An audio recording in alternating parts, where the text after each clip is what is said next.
वो भीखू के यहाँ से 4 घंटा पहले बच्चा के लेके निकलल बा। एवरेज स्पीड 120 भी मेंटेन करी तो अब तक आंध्रा बॉर्डर में एंटर कर चुकल होगी।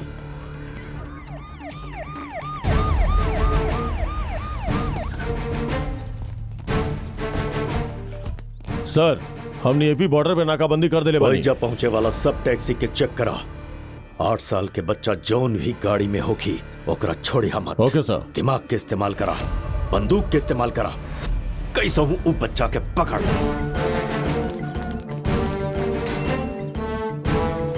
पीछे वाला कार के भी चेक करा। लड़का के फोटो। वेरी गुड, तू जा सर।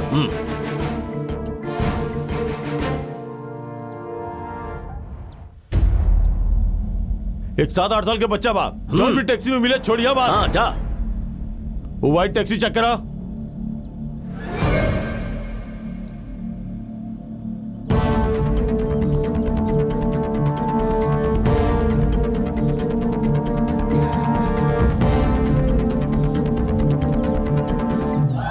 It's amazing. जिंग जिंग। हे टैक्सी ब्रो, टॉम क्रूज। के बानी आप लोग? I have a driver. I am a cleaner. कपड़ा से तू लोग निकल लागत। We are owners. और ये लोग के बड़े। They are also owners. एक कार के 4 ऑनर्स। एक राज्य में जब बहुत सारा पुलिस हो सकत बा तो एक कार के भी 4 ओनर हो सकत बा। अमेजिंग। जिंग जिंग। ठीक बा, जा जा जा जा जा। सर हाँ? वो गाड़ी में एगो बच्चा बा। ए, रुका। रुका। स्टॉप। नीचे झुक जाओ।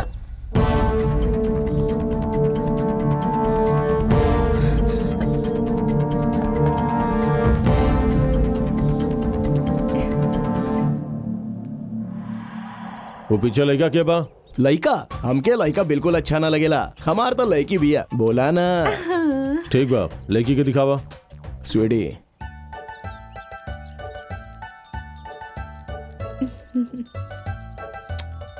तो हर नाम कहा बेटी? अनुष्का। अनुष्का? सर, हम अनुष्का के बहुत बड़ फैन हैं सर। अनुष्का नाम हो तो कार के जाए दी सर। ठीक बा, जाइए आप लोग। ए, वो कार में जाओ। Bye Anushka. Thanks. You're welcome. It's amazing. Sir, वो कार चोर हमनी के कार ले गई ने। It's amazing. जिंग जिंग।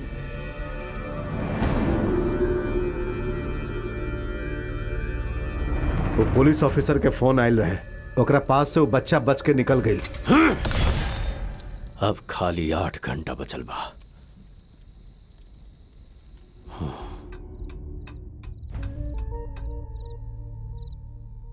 कोर्ट के दिहल मोहलत में 8 घंटा बचल बा सर।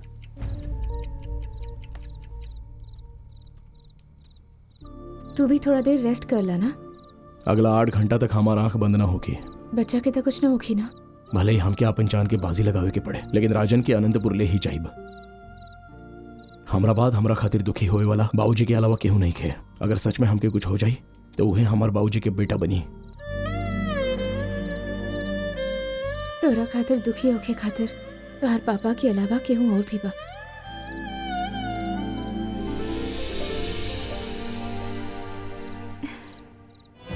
आज जागृति ट्रस्ट के बारे में फैसला लिया कुछ जाए। देर में पता चल जाए कि जागृति ट्रस्ट जनता के होगी या विक्रम सरकार के। सिर्फ 1 घंटा के इंतजार।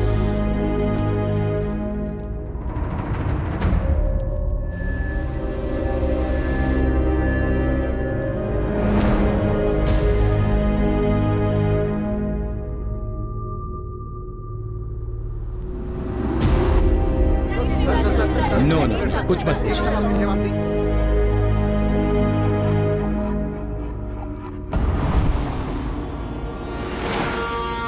लागत बा कोनो एक्सीडेंट भइल बा।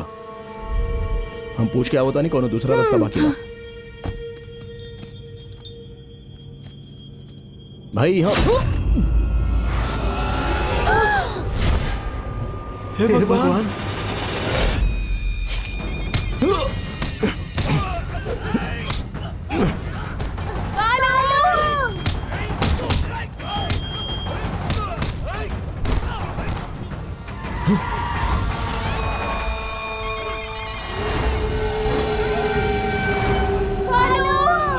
श्रीदेवी, राजन के लेके जा यहाँ से। राजन के लेके जा।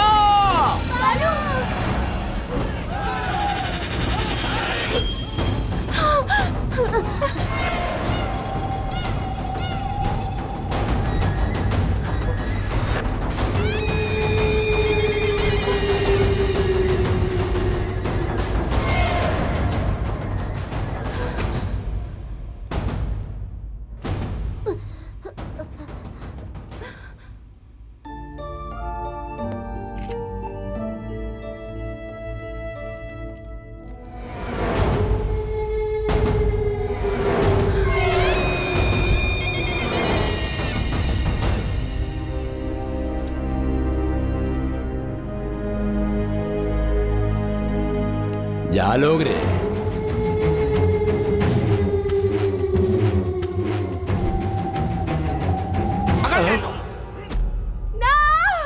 भाई भाई प्लीज भाई, वो बच्चा के छोड़ दो भाई भाई, भाई।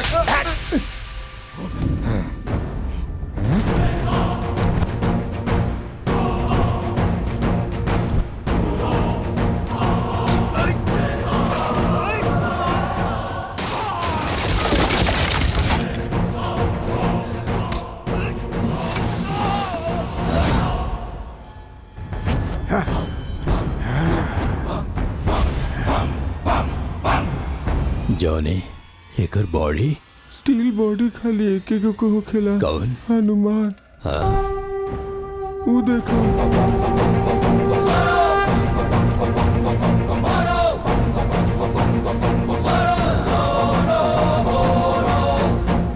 जॉनी एकर तो पूरा टीम बा एकरा साथ। वो बोर्ड के तनी पढ़ी ना भाई। हाँ।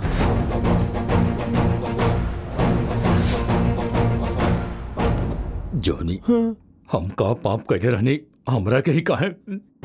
ये बच्चा हमार बेटी के जान बचालास। भले ही हमार जान चल जा, लेकिन हमें बच्चा के बचा के रहा।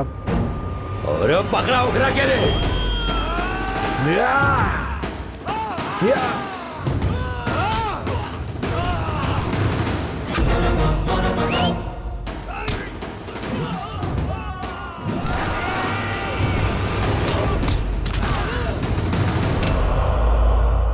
Love you Raja.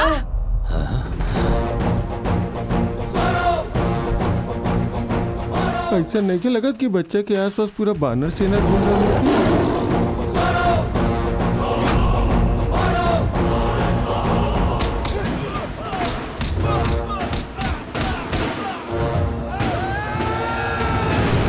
जॉनी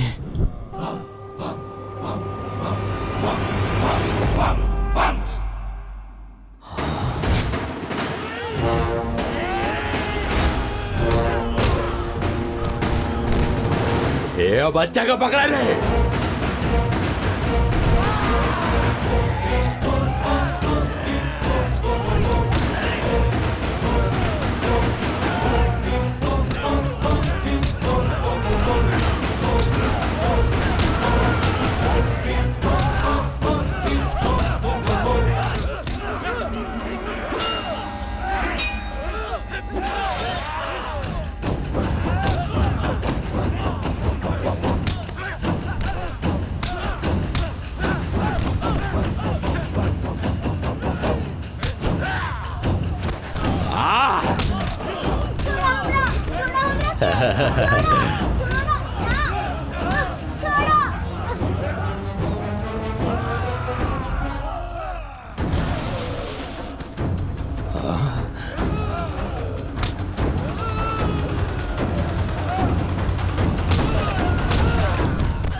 जा रे।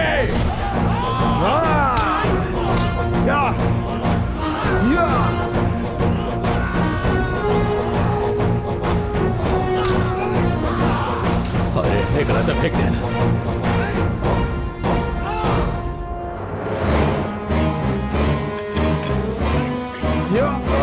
हाँ सबके गला बांध रे।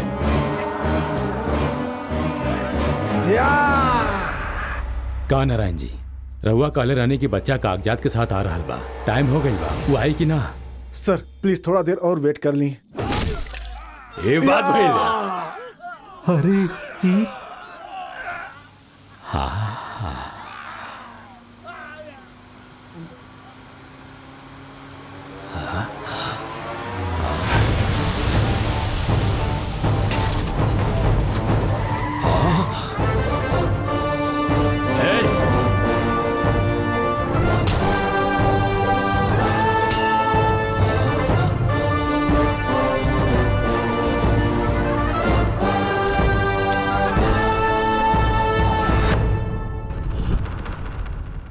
हमरा शरीर में जब तक जान बा तब तक बच्चा के कोनो छू ना सकेला। मार दे एकरा के।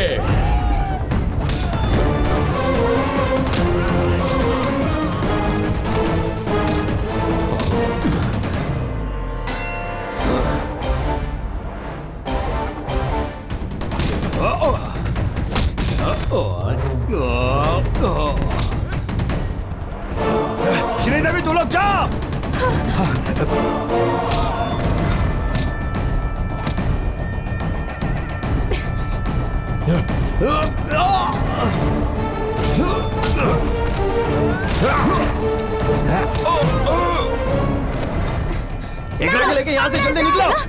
जाओ। चलो यहाँ से।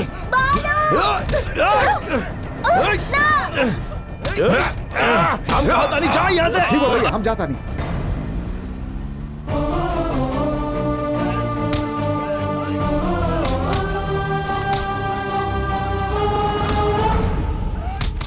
अब इंतजार करे से फायदा नहीं है सर। वो बच्चा अब ना आई, जजमेंट दे दी ही सर। बाकी बच्चा आ गई बा।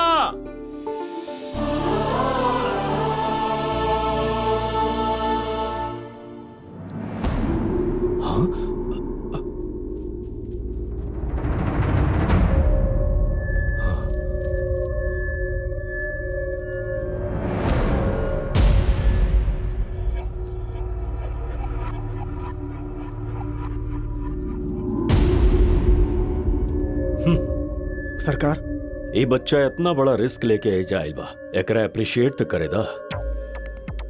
वेल माय लिटिल बॉय, तोहरे पापा के संग तहरा के भी मार देवे के चाहत रहे, तो एजा तक गइल बाड़ा। बाकी तोहके एजा भेजे वाले के का होगी?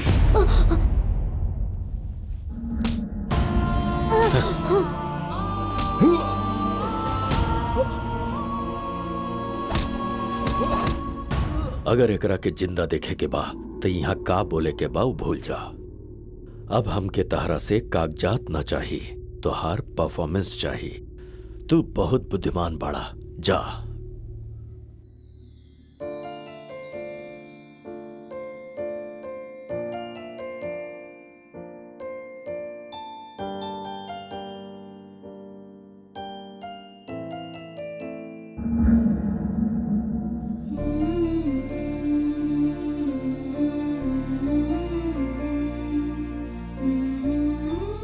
बेटा, तू निडर होके सच बोला। इनकरा पे इल्जाम बा कि तार मम्मी पापा के ई मरले बाड़े।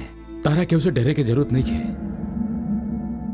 सबनी के हमार नमस्कार। हमार दादाजी राघव राज जी, हमार पापा राजा राम जी।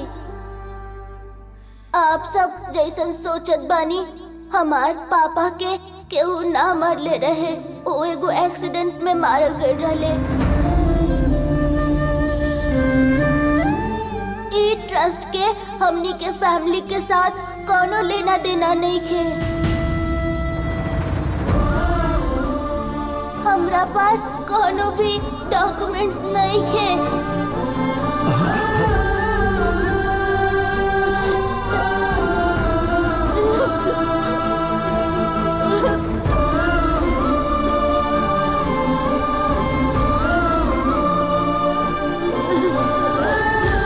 ऑर्डर नारायण राव जी, रहुआ पास कोनो और सबूत बताई? एजा कोनो गेम शो चल रहा बा जोन लाइफ लाइन देताड़ा। हमके बहुत सारा काम बा, जजमेंट सुनाई सर।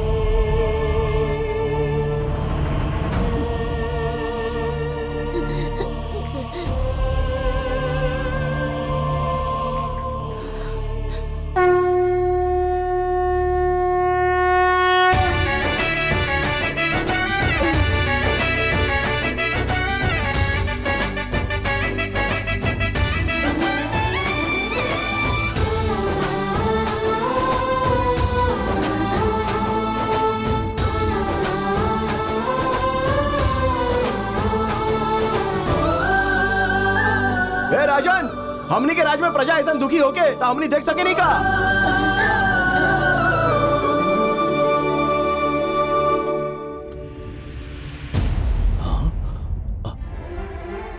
प्लीज पेपर चेक करी सर, ये रियल डॉक्यूमेंट बा सर। प्लीज चेक करी सर, लोग के मदद करी। ये ट्रस्ट हमनी के बा सर। प्लीज सर, प्लीज हेल्प द पीपल सर। तू बहुत गंदा आदमी बाड़ा। तू हमार मॉम डैड के मरला। बहुत बुरा आदमी बाड़ा। हमार मॉम डैड के तू मरला। बेटा रुक जा। बेटा बेटा, ये आदमी का अरेस्ट कर ला। हमार मॉम डैड के मार दे। सुना बेटा, बहुत बुरा आदमी भाई।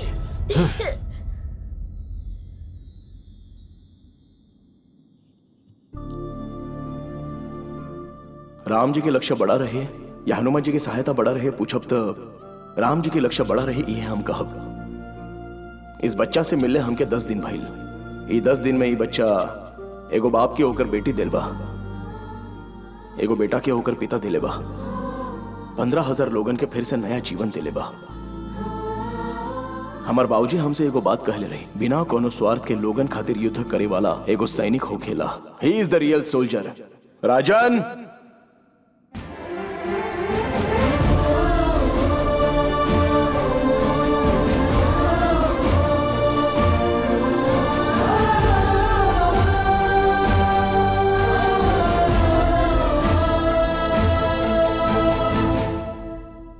जागृति ट्रस्ट और ऐसे जुड़ल सारा जमीन जनता के देहल जाओ ई न्यायालय के आदेश बा। बच कैसे गइल ते? अब तो मर गेल ना, अब काहे घुसड़ा फिर फटा में टांग डाला साले। इतना आसानी से तो के मारे ना दे रे, तोरा उठेगे ही पड़ी, उठेगे ही पड़ी। जहाँ दर्द होत रहे वहाँ अच्छे से मसाज कर देला। थैंक्स। अब हम जाई का? वैसे आनंदपुर जाए खातिर कोनो गाड़ी नहीं है, यहाँ से उड़ के जाए भागा। स्पोर्ट्स कार में जाइब। अरे भिखू भाई, अरे पंडित तू एजा कैसे चले ले रहे? हम कहले रहनी ना, जौन अब दिने हम तोहरा से मिलब वो तोर आखिरी दिन होई।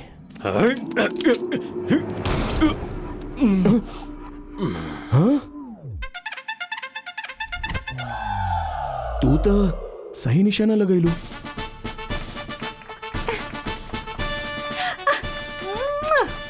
This is for you. ना ना ना, अब तो नौकरी पे रखला ना, महीने के ज्यादा नहीं, सिर्फ 15,000 दे दिया। हम 15,000 से ही अपन पूरा परिवार चला ले। अरे भाई ओकरे से काम चल जाएगी। अरे तोरा के अपना पास रख, दुनिया का सबसे बड़ा पुल कहले बानी रे। अरे कहीं पागल तो नहीं क्या हो गए? जाने हे भगवान, ते हूँ जो आ